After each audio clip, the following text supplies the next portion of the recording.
It's the beginning of the week, so people are trying to get their mock drafts out, and we're going to be checking out the Draft Network's own Brentley Weissman. Welcome back to Mock the Mock, where we take a look at someone else's mock draft.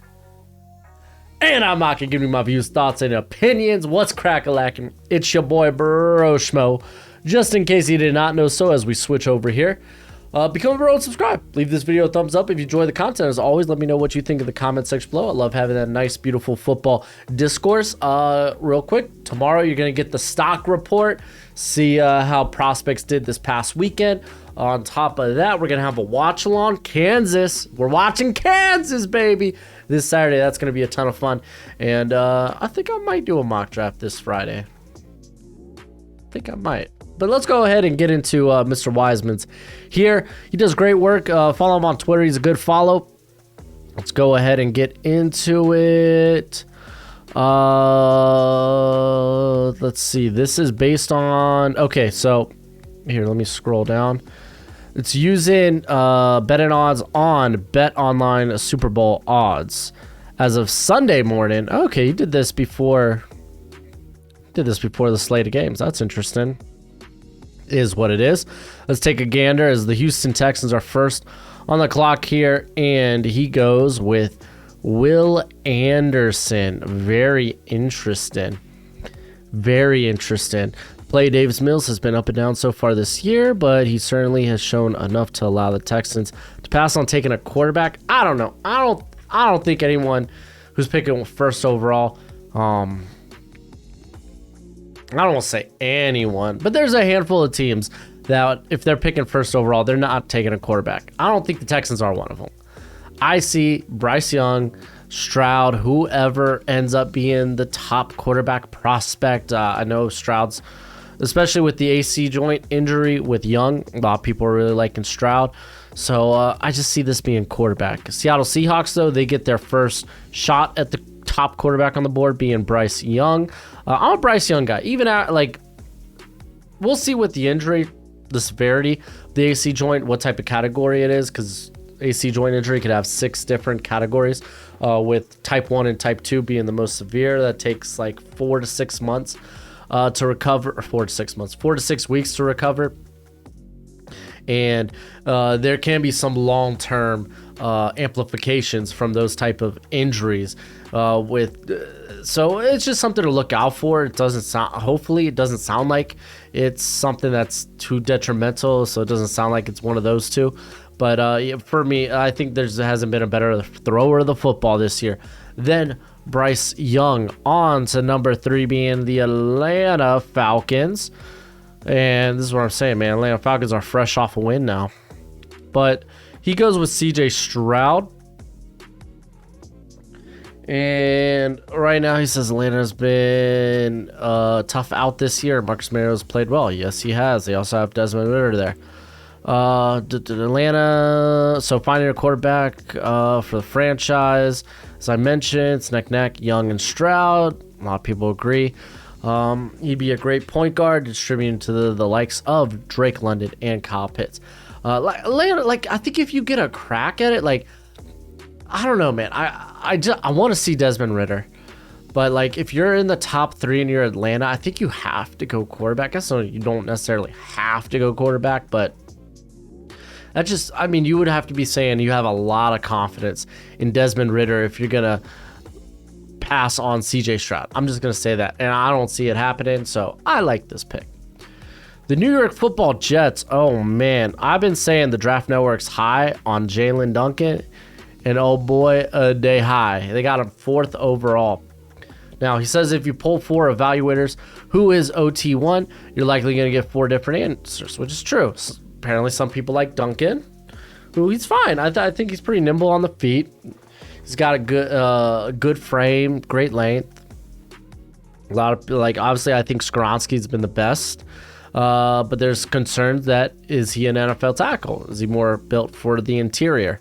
Paris Johnson's been good. Broderick Jones has been good. Alu Fashanu is kind of the name that's having this meteoric rise. So Jets going tackle makes sense.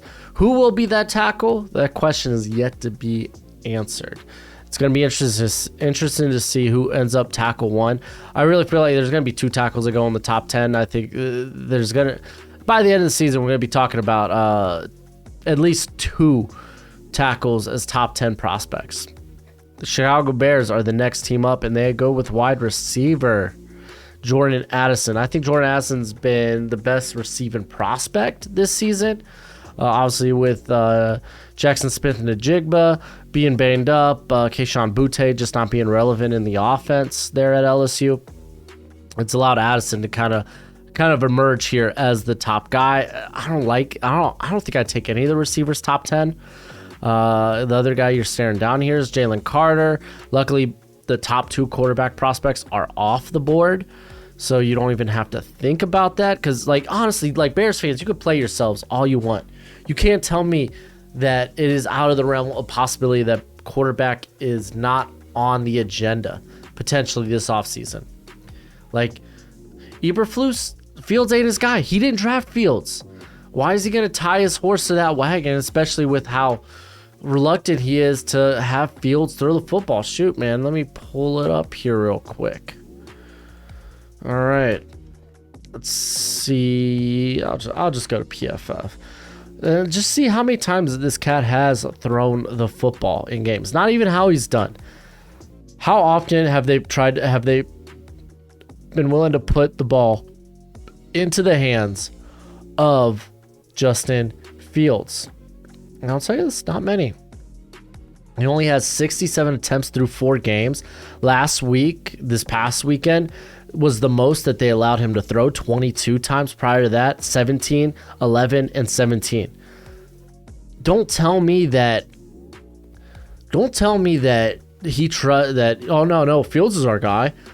Coach will say that. He's not going to disparage a guy. Well, he should disparage a guy on his roster. But man, they just don't trust him to throw the football. His adjusted completion percentage, which takes away spikes, throwaways, I think drops as well. I think, just adjusted completion percentage takes away drops. It's below 60%. That's his adjusted completion percentage. His actual completion percentage, 50.7.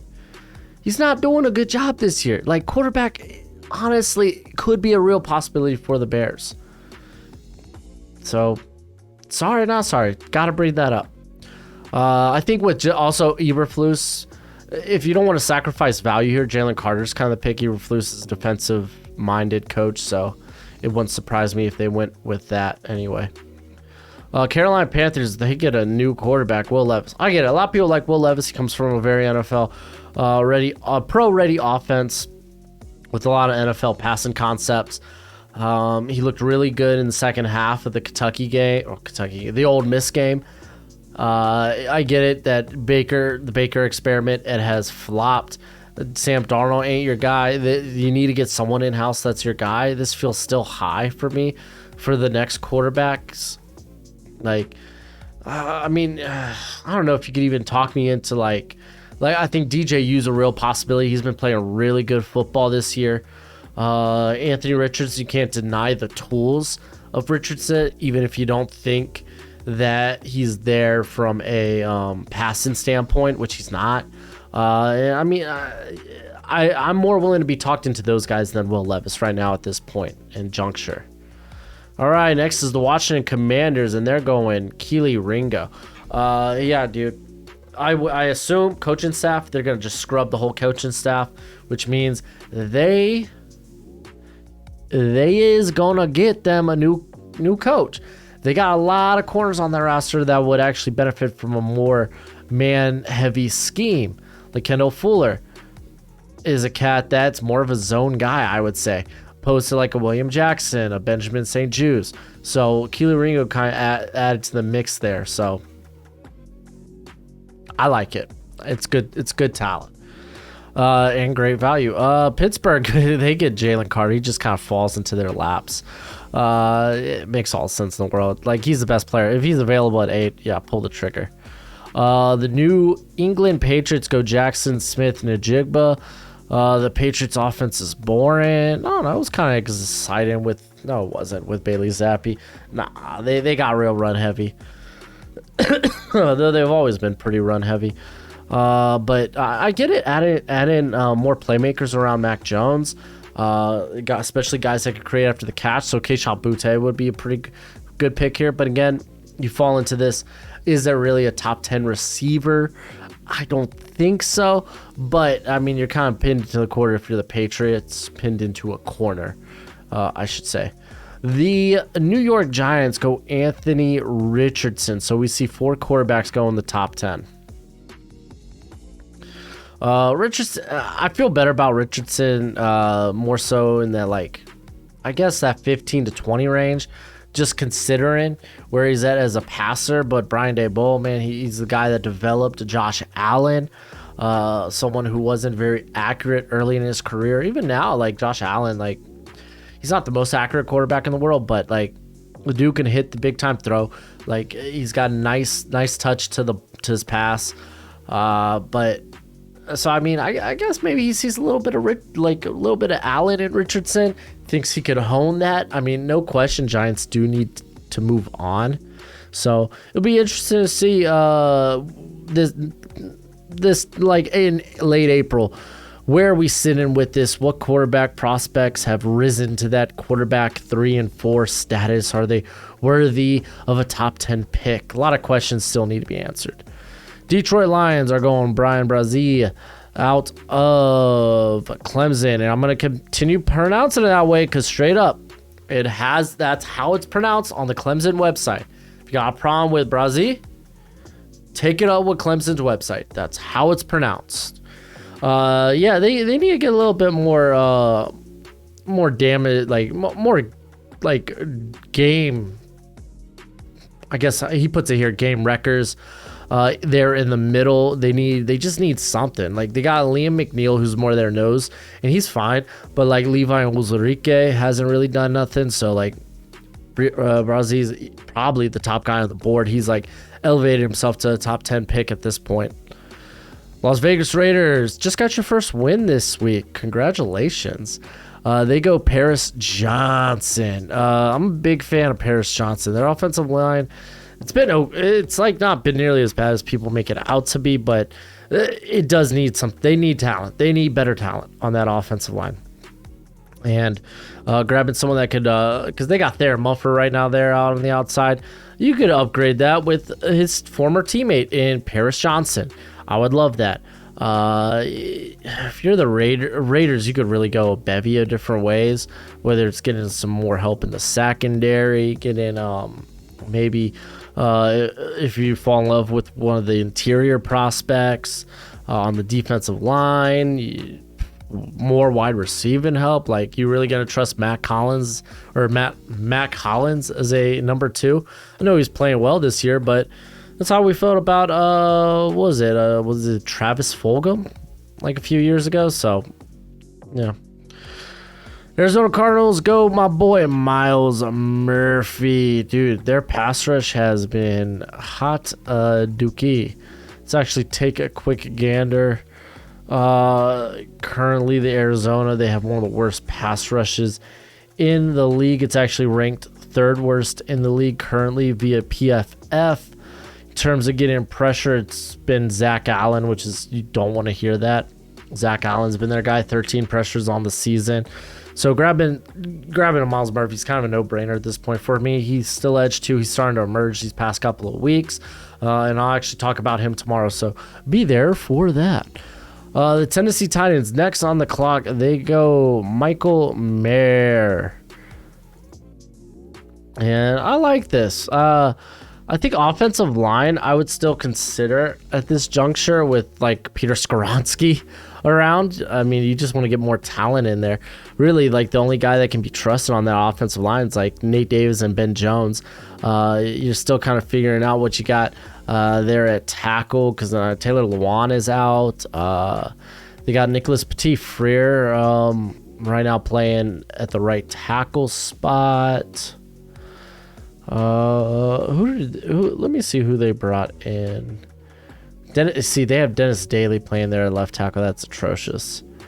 But Lawan's been okay. He could be a better pass blocker, but I mean that'll probably come in time. And then at the left guard spot, it's Aaron Brewer. So yeah, I think I would have considered Skoronski here. Not to knock Michael Mayer, it's just a more valuable position. Mayer's pretty solid. They don't really have that tight end 2 currently out there. Currently, it's been Austin Hooper and Jeff Swain. So yeah, upgrade where you can upgrade. So I'm not opposed to Mayer at this pick. Philadelphia Eagles, is their pick via New Orleans. They go Cam Smith. So yes, Darius Slay's up there in dog years, but playing a hell of a season. James Bradbury having a hell of a season, but he's only on a 1-year deal. So rolling in with Cam Smith, not a bad idea if you're the Eagles. I like this. Dress a position of value, especially one as volatile as the corner position. The Jacksonville Jaguars, they're going Kayshon Abute, getting more wide receiving help. It's kind of like this. I would feel like if I am the Jags, is probably what I would have wanted in Laviska Shenault. So grabbing more receiving help's fine. Actually, Zay Jones and Christian Kirk have been pretty solid, but grabbing playmaker there on the outside, it's not a bad option. Like Butte, man, I really hope he turns the season around. It's been rough sledding, and I mean, man, Jaden Daniels has not been that good anyway this year. Houston Texans with their second pick via the Cleveland Browns go Trenton Simpson. They go linebacker. Yeah, man, their linebacker core ain't all that great. So you get the top linebacker here. I'm cool with that. Indianapolis Colts are going Broderick Jones. There we go. He falls here to 18. That's a good pick. You can make a case for Skoronski. It's fine. Again, it's kind of up in the air of like who's the top tackle in this class. Regardless, like the offensive line hasn't nearly been as good this year, and it starts with the left tackle position.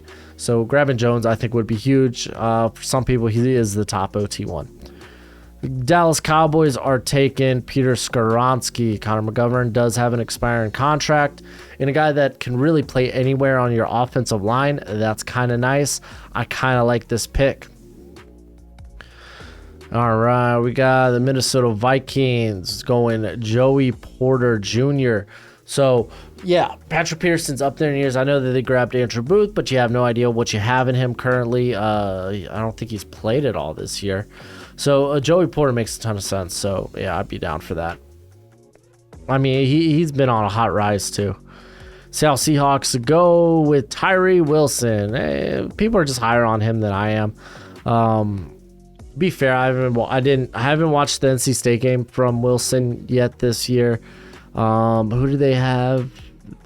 They just had Kansas State this week, so that ought to be interesting. I'm curious if he went toe to toe with Cooper Beebe at all. But I get it. Trying to get that 3-4 end in there, as now they're playing more of this 3-4 / attacking 4-3. I wouldn't mind someone that could have played like nose. Like I'm a big fan of Siaki Ika out of Baylor for this pick, but it's fine. For some people, this is really good value because a lot of people are really high on Wilson. I'm just not.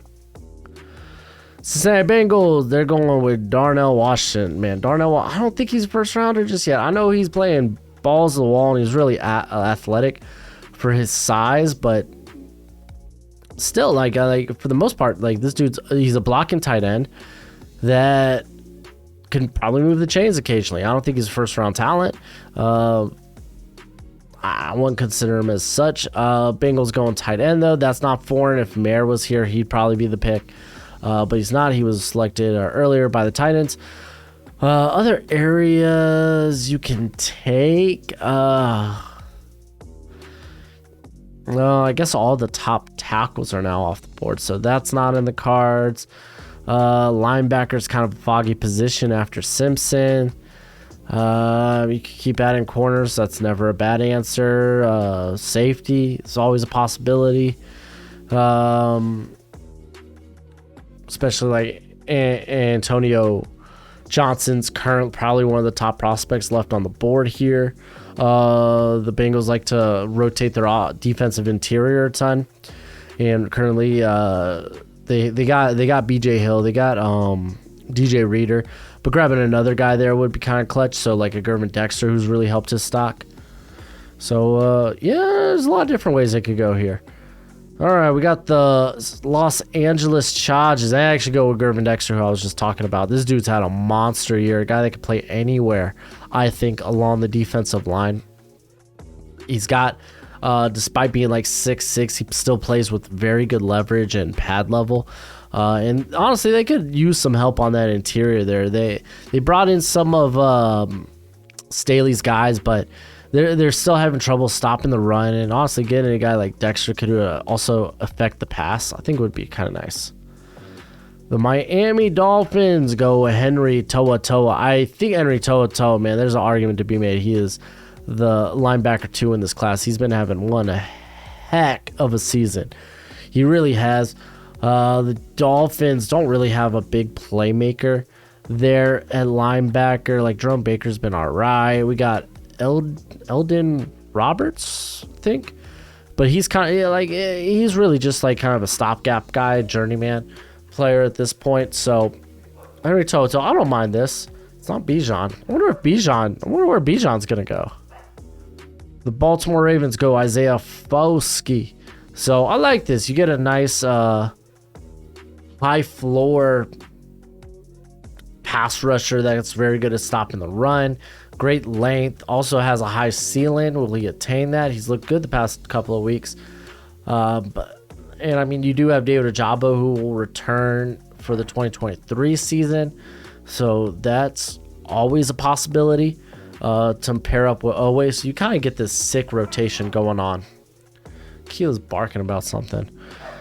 Detroit Lions are going to go Christian Gonzalez. I like this, pairing him up with Kuda, and to be fair, Ariwari hasn't been that good. I know he's been banged up this year, but he's more of a guy you'd rather have as a depth piece. So going to the corner spot's not a bad idea. I think Dan Campbell would love this. And as a matter of fact, I mean, shoot, they go back to back on defensive picks. I like that. That defense has been playing bad this year.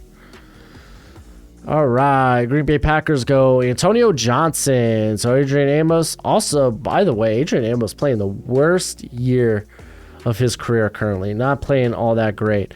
Not saying that he's washed up. I'm not saying that, but just hasn't been playing at least entirely well to start the year. So grabbing Johnson, honestly, is not a bad option. He'd be a good fit. I actually kind of like that.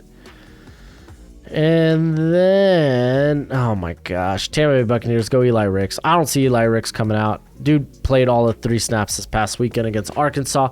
He's just not playing, which means if you're not playing, you're not able to produce, which means you're not going to get drafted high. It's as simple as that. I get it.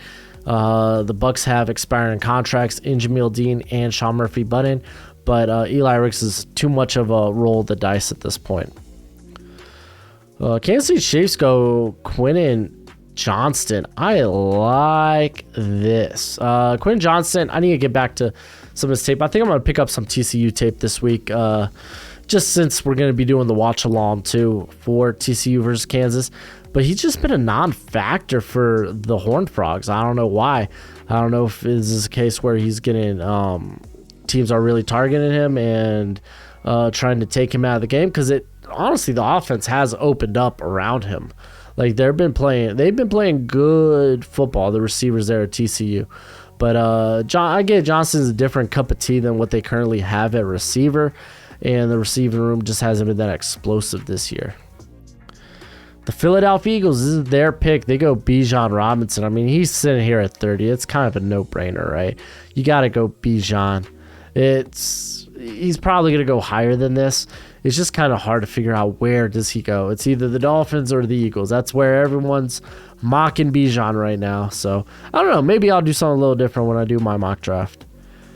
And then we have Andrew Voorhees going to the Bengals. I like this. Roger Saffold is a free agent. They also have who is it? It's been Ryan Bates, but I think he was banged up this week. That was playing the other guard spot. They haven't been getting good play from their guards, though. Who played the other guard spot this weekend? It was Tommy Doyle, who was atrocious. Just atrocious. But yeah, Saffold hasn't been that good, so honestly, I love Voorhees, man. This is a cat I think also, if you need him to in the NFL, could probably play tackle. Would have been an easy day 2 pick if he came out last year. Decided to stay with the Trojans because I guess he felt the Trojans were turning a new leaf, and to be fair, they're undefeated right now. But yeah, no, I like that pick. That's interesting. A lot of people have been doing safety, just considering the age of guys like Poya and Hyde. But yeah, no, I like this pick. But that's it for the video. Go ahead, do the YouTube thing. It's always much appreciated, much obliged. Be on the look for my other content throughout the week. I put out a lot of content, so you should be checking out. But as always, until next time, you be easy, my friends. Later.